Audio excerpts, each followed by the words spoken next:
Hi, I've been working on changing my curtains a little bit from the original manufacturer's curtains.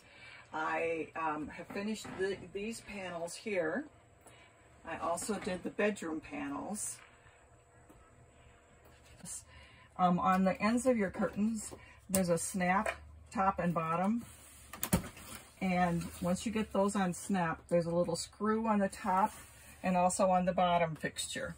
And you just have to, it's a Phillips head screw, so you just have to unscrew that, and this little plastic piece comes off of both of those tracks. Then you can just slide these curtains right out.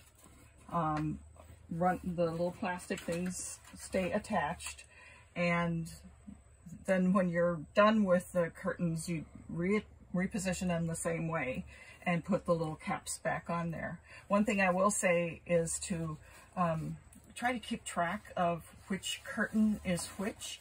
They're pretty interchangeable, but the right and the left are different from each other, and they're shaped slightly differently. So put a marker on the top edge or the bottom edge, whichever you decide, and mark all 4 panels that way. Okay. I'm just going to explain how I finished off the curtain panels.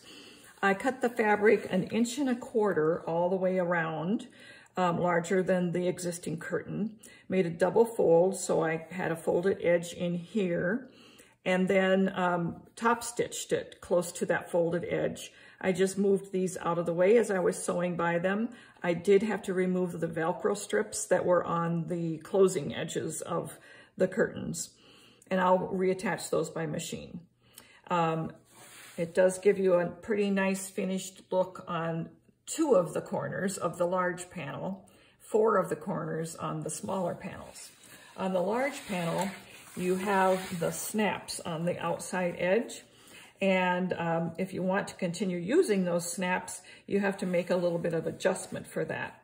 So you can't sew all the way close to that metal snap head by machine. So I did have to do that much by hand, sewed up here and across there as well. So that gave us stitches that didn't show on the right side. But then you still have this female end of the snap that you need to have exposed to go into the little socket on the wall. In order to expose that, I took a needle and thread by hand and just sewed a running stitch twice around the outside of the metal, trying to catch some of the layers underneath so it would be stable.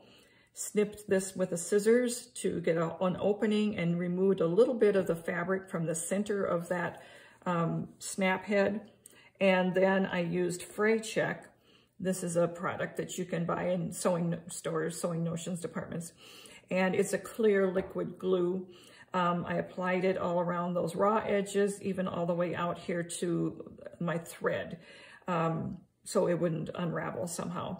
And then as it's getting tacky, you can kind of press those threads down a little bit and let that seal until it's completely dry. Then you can re-snap that into the wall of the trailer.